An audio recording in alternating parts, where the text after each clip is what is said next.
Bonjour à tous, aujourd'hui je reviens dans cette petite vidéo pour vous montrer comment réaliser un puzzle donc sur un coloriage et également comment faire un effet de feuille retournée. Pour cela on va se munir donc d'une règle toute simple, moi j'ai pris un critérium, donc un crayon quelconque et une feuille blanche, la couleur que vous voulez. Ça n'a aucune importance, ça va juste nous aider pour faire cet effet-là. Alors n'ayez pas peur, c'est vraiment accessible à tous. C'est pour ça que j'ai décidé d'en faire un tuto. Parce que vraiment, c'est vraiment pas compliqué. Tout le monde avec un peu de patience et un peu de bonne volonté peut y parvenir et peut vraiment avoir un rendu super sympa. Et ça change quand moi, honnêtement, j'avais pas trop envie de le laisser tout simple. Parce que déjà, voilà, il y a écrit compléter les motifs, mais j'avais vraiment pas envie de faire plein de petits détails. J'ai dit bon je vais le faire à ma sauce et comme j'ai dit à quelques personnes sur ma page, j'étais en train de feuilleter précédemment dans la journée un catalogue de Noël, car oui ça commence, et j'ai vu des puzzles et je me suis dit ah tiens, pourquoi pas un jour inclure un puzzle dans un coloriage, ça peut être sympa. Avec en plus des effets de manque, comme s'il manquait des pièces. J'ai dit bon pourquoi pas, et donc du coup c'est vrai que c'est venu sur ce coloriage là, car bon sinon il paraît un peu tristouné car les feuilles sont vides, et je trouve là vraiment que le rendu est plus sympa, et en plus ça permet de changer un peu et de faire des choses sympas, et c'est toujours gratifiant quand on arrive à faire quelque chose de joli. Donc c'est pour ça que je voulais vous faire la démonstration, car tout le monde peut y parvenir. Honnêtement, vous allez voir, même l'effet de feuilles retournées, c'est vraiment accessible, c'est vraiment simple.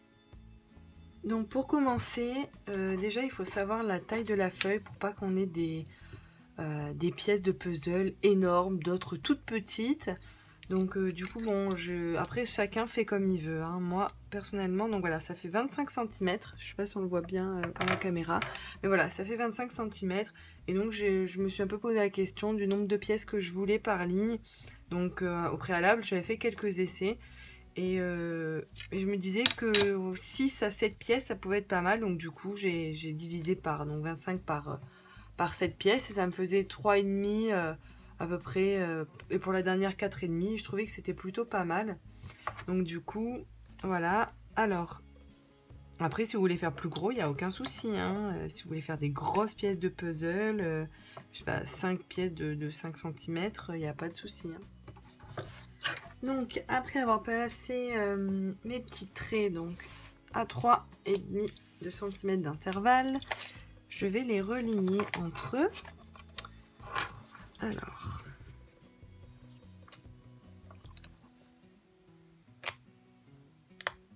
pour que ce soit bien droit, vous voyez, je l'ai fait en haut et en bas. Comme ça, je suis sûre que ma règle ne dévie pas. Hop.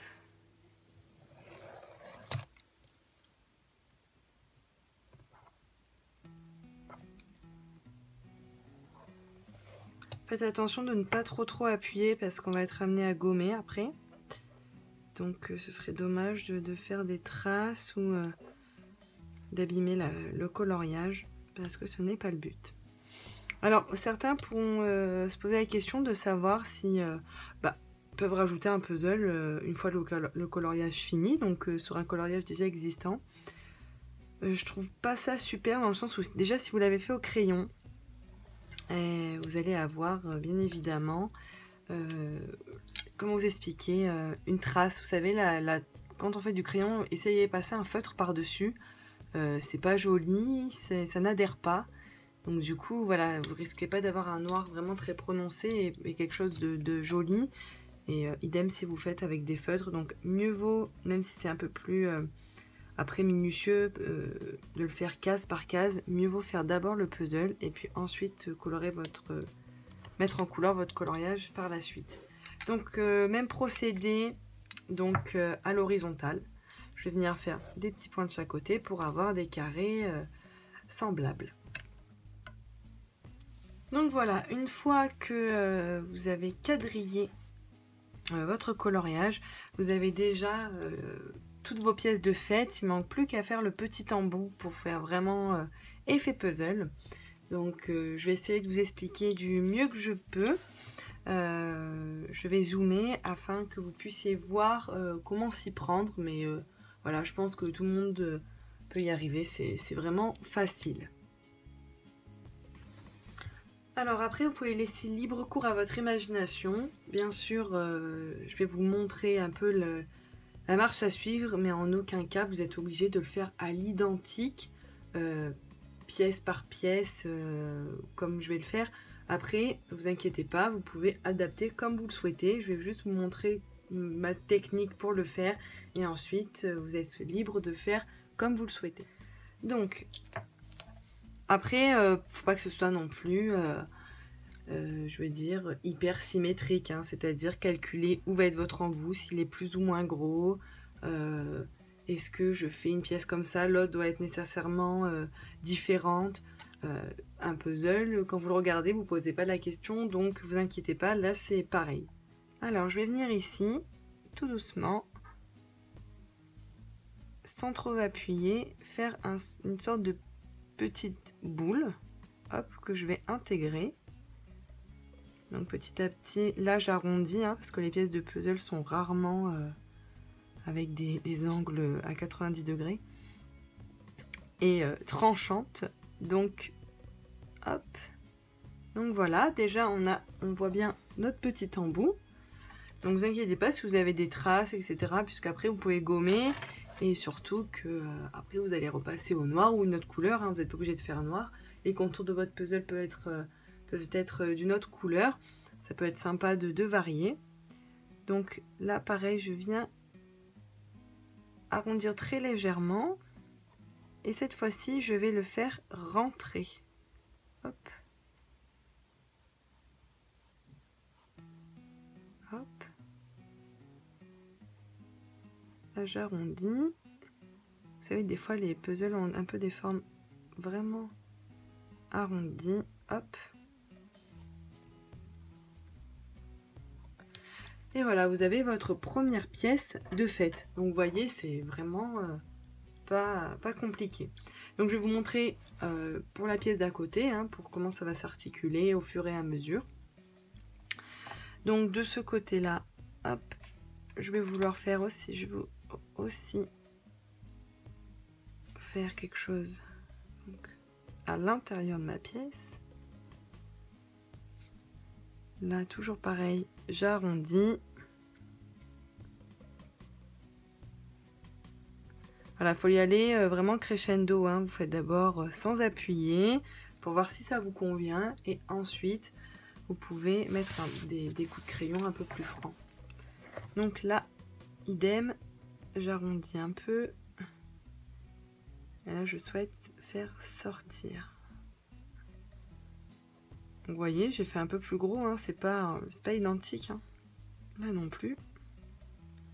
J'arrondis mes bords. Hop. Et voilà, et on a une deuxième pièce de puzzle. Je vais continuer un peu en accéléré pour vous montrer sur une ligne ce que ça peut donner au fur et à mesure.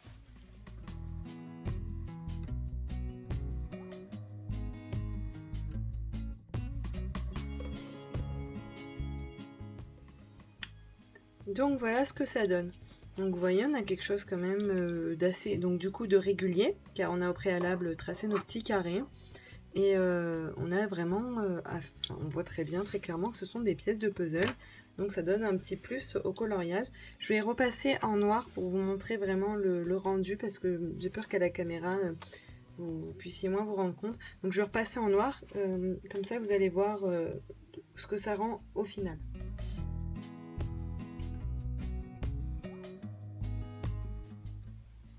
Donc voilà, donc j'ai utilisé un stabilo. Après vous pouvez utiliser ce que vous voulez. Donc vous voyez le résultat, on a quelque chose d'harmonieux, de joli, qui change, et vraiment de pas compliqué. Donc après, si voilà, si vous n'avez pas trop de, je dis pas compliqué parce que c'est vrai que j'ai quelques notions de dessin. Après, je peux comprendre que lorsque on n'a jamais vraiment trop dessiné, ça peut paraître difficile. Mais honnêtement, si vous prenez votre temps, que vous y mettez de l'amour, de la conviction, il n'y a aucun souci. Il n'y a aucune raison que vous n'y parveniez pas parce que honnêtement, voilà, c'est quand même accessible. Donc avec un peu d'entraînement et puis voilà, avec de l'envie, il n'y a aucune raison que certaines personnes n'y parviennent pas. Alors du coup, c'est pas grave, je vais tourner hein, parce que de toute façon, ça revient au même. Je vais vous montrer donc comment faire un coin retourné. Donc je le fais avant de faire les pièces vu que je vais gommer à cet endroit là. Donc voilà, pour faire un effet de feuilles plissées, retournées. Et donc pareil, c'est vraiment pas compliqué. Alors, si j'ai dit qu'il fallait une feuille blanche ou rose, ou comme vous voulez. Voilà, c'est donc pour vous montrer. Donc on prend la feuille, on va s'en servir en fait pour voir comment on va faire notre pli. Donc après vous faites comme vous voulez, hein, si vous voulez plier comme ça, un petit peu, enfin ça dépend. Hein. Je sais que je l'ai déjà eu fait pour un de mes coloriages. Pour celles qui suivent ma page, c'est le Zorg. J'avais fait juste un tout petit peu et je trouvais que c'était aussi joli. Donc on prend la taille que l'on veut. Hop, voilà. Et donc du coup, donc voilà, bien au préalable, placer sa feuille, voyez, à l'identique, hein, on superpose. Donc je plie, voilà. Et là, je vais venir donc tracer un trait. Voilà. Donc j'en ai profité pour zoomer. Donc nous sommes d'accord. Donc j'ai fait pour vous montrer vraiment hein, pour que ce soit bien clair, parce que c'est vrai qu'à la vidéo, c'est parfois compliqué de bien voir. Donc, on fait comme si cette feuille était notre coloriage. Donc, on est bien d'accord que si je fais ça, la feuille, donc mon coloriage est censé être ici, et qu'ici, il n'y a plus rien. Donc, ici, ce sera noir. Donc, ça peut vous aider, voilà, comme moi, parce que sinon, après, des fois, je me perds. C'est gribouillé. Ici, ce sera noir. Donc, je garde cette partie-là, donc, de ma feuille. J'enlève le reste, donc j'ai toujours ça en main. Et je viens, en fait, vraiment, vous voyez, le replacer là où j'ai fait mon trait. Donc on est bien d'accord, il faut bien le replacer, hein, parce que sinon, on va pas avoir quelque chose de joli. Donc là, c'est bien placé. D'accord. Je viens le déplier. Donc, vérifiez toujours quand même, hein, plusieurs fois. Parfois, c'est pas évident. Hop. Donc voilà. Et là, je viens faire le tour. Donc, je fais le contour de ma feuille. Donc, prenez du temps, hein, parce que des fois, c'est vrai que c'est pas évident de bien plaquer.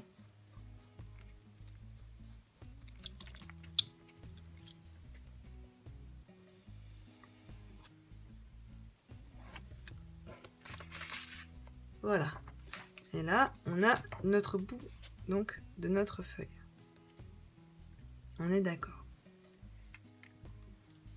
Donc, une fois qu'on est là, on va venir arrondir délicatement ici, voilà, vraiment un tout petit peu.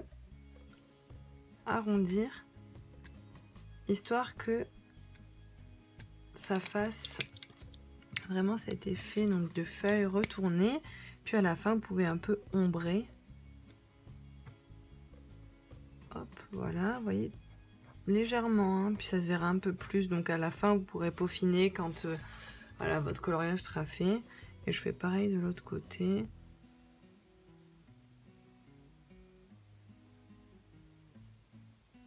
Hop, je vais juste... Voilà. Vraiment légèrement.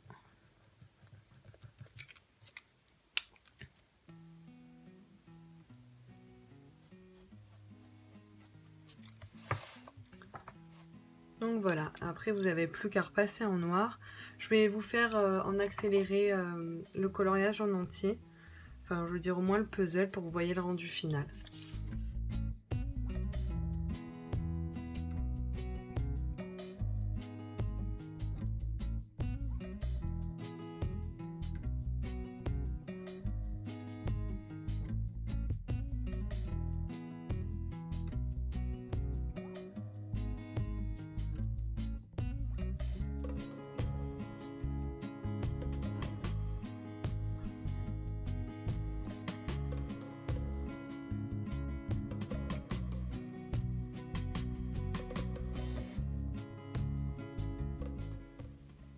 Donc voilà, j'espère que vous aimez le résultat, que ça vous a plu.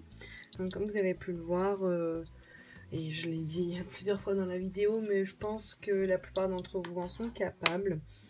Voilà, donc j'espère que j'ai été claire. Je vous prie d'ores et déjà de m'excuser pour mes petits tics de langage. Si vous réalisez ce genre de rajout sur vos dessins, n'hésitez pas à mentionner ma page ou mon nom sur la plupart, parce que je sais que la plupart d'entre vous seront sur les groupes, afin que je puisse voir le résultat et que je puisse vous conseiller. Et ça fait toujours plaisir de voir que mon travail a plu et que ça a pu en inspirer certaines et certains d'entre vous. Donc je remontre au final le résultat que j'ai eu donc sur un autre coloriage, donc avec j'ai eu volontairement laissé, après vous n'êtes pas obligé, mais des cases vides, comme ça faisait puzzle en cours, je trouvais ça sympa. Donc voilà, je vous dis à bientôt sur ma chaîne YouTube et sur ma page, et au revoir.